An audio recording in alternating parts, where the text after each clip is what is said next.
This is a look at the CREEV smartphone. It feels like a very good quality product. It feels nice to hold. It's very smooth, very nicely finished. The back removes to gain access to the battery, which is user replaceable, and there are also dual SIM cards and space for a 32GB micro SD card.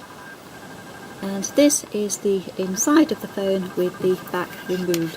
The back sits into the phone and then you have to prise them apart and lift the main phone out.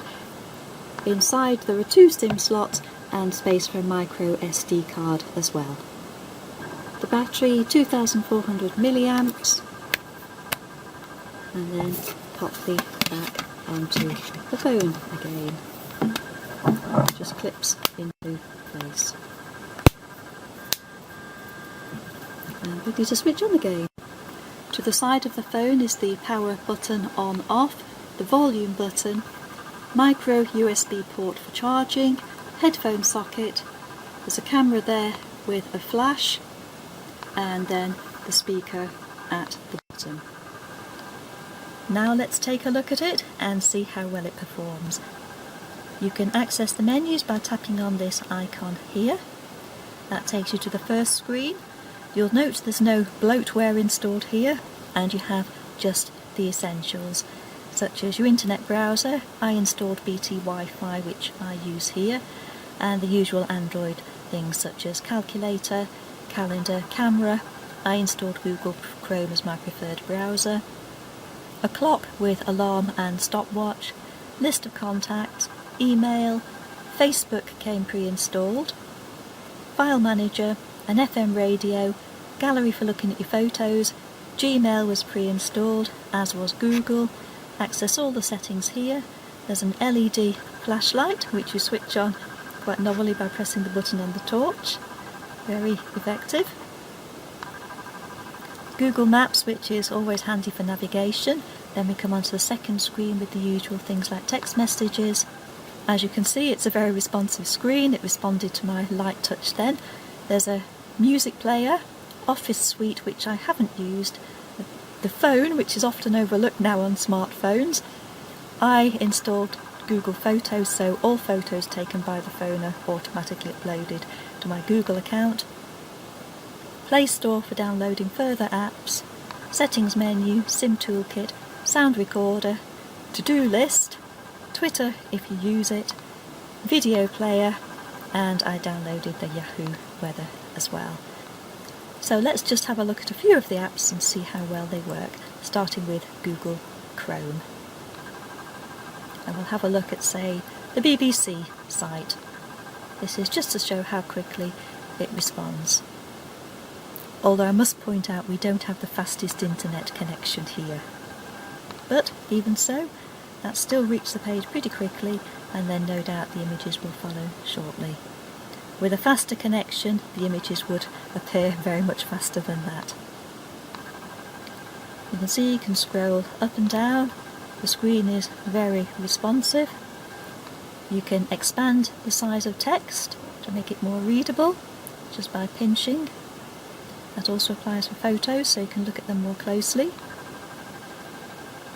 The phone also has the usual facilities like a calculator. All very simple and straightforward. Clock, complete with alarm clock, countdown timers, stopwatch. The Android email app, which is extremely good. Now we'll look at the camera. This is autofocus. Simply focus on your subject by tapping on the screen and it will then focus, and there's also the benefit of an LED light flash as well. There are quite a lot of settings for the camera, and picture modes and colour effects.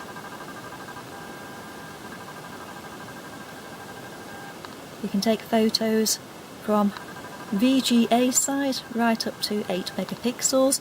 I will point out the photos at a lower resolution tend to be very blocky. At 5 or 8 megapixels they're quite clear, but landscapes are not the best. They tend to look a little bit like watercolours. All still photos are in 4:3 format, and the same applies to most videos unless you go into the fine mode, and then you get the 16:9 widescreen format. And it is also possible to take a photo while filming a video. Just look through a few of the photos that I've taken here.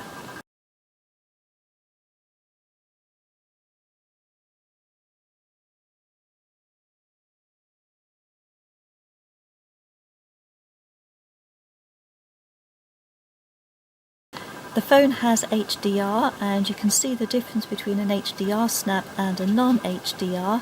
That tends to look a bit pale and washed out, whereas this has much greater clarity and stronger colours. Again, that's another HDR shot, and the HDR on this camera is actually very, very good. Done a few sample videos there. This is a sample video with audio, just to illustrate the focusing, the exposure, and how well it picks up my voice.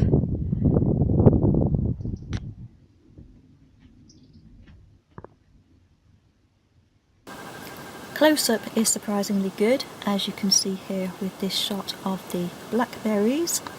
The clarity is good, the colour reproduction is quite good too, and the colours can be quite rich,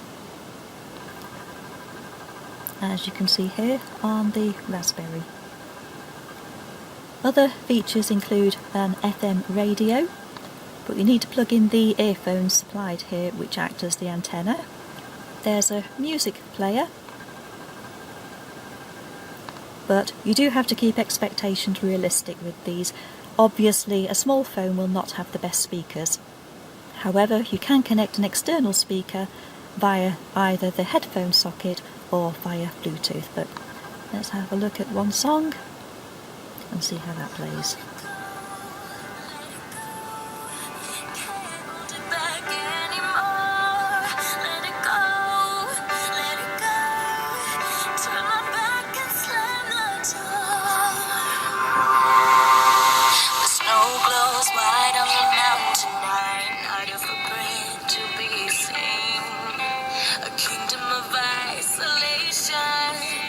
I think you get the idea.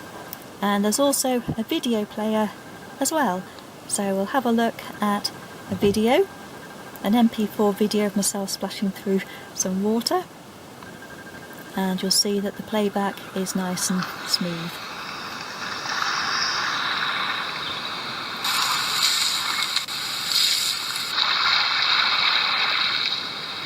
And the audio is quite good too.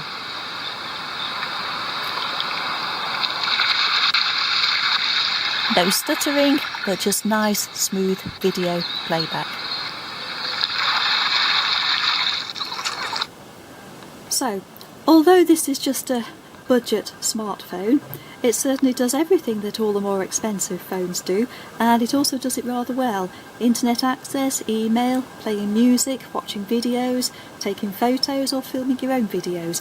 So there's nothing really to criticise about it in any way at all. It isn't as fast as the top-end smartphones, but for the average person such as myself who just wants to do internet browsing, Facebook, emails, photos, and use all the facilities on it, not necessarily at the same time, it performs perfectly well. My only slight criticism with this phone, although I couldn't even call it a criticism, is there's not a lot of storage, a lot of memory with this phone. There's just 8 GB provided, and once you've downloaded some apps of your own, the 3 GB or so that's available soon rapidly reduces.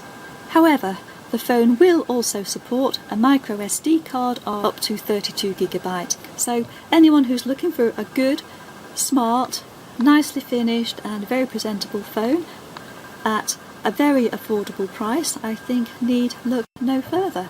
This is very good and offers quite exceptional value for money, and I'm also very confident that it's not going to disappoint.